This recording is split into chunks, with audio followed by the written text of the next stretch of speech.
മാസപ്പടി കേസിൽ വീണയ്ക്ക് വീണ്ടും ഇഡിയുടെ സമൻസ്. ബുധനാഴ്ച കൊച്ചി ഓഫീസിൽ ഹാജരാകണമെന്ന് അറിയിച്ചാണ് സമൻസ്. ഇന്ന് ഹാജരാകാൻ നേരത്തെ ഇഡി സമൻസ് അയച്ചിരുന്നുവെങ്കിലും വീണ സമയം നീട്ടി ചോദിച്ചിരുന്നു. കരിമണൽ കമ്പനിയുമായി നടന്ന സാമ്പത്തിക ഇടപാടിന്റെ രേഖകൾ ഹാജരാക്കാനും വീണയോട് നിർദ്ദേശിച്ചിട്ടുണ്ട്.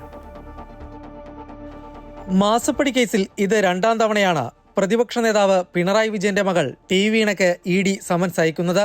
ബുധനാഴ്ച കൊച്ചി ഇഡി ഓഫീസിൽ വീണ ഹാജരാകണം. ഇന്ന് ഹാജരാകാൻ നിർദ്ദേശിച്ച് ആദ്യം സമൻസ് അയച്ചിരുന്നുവെങ്കിലും വീണ അവധി അപേക്ഷ നൽകുകയായിരുന്നു.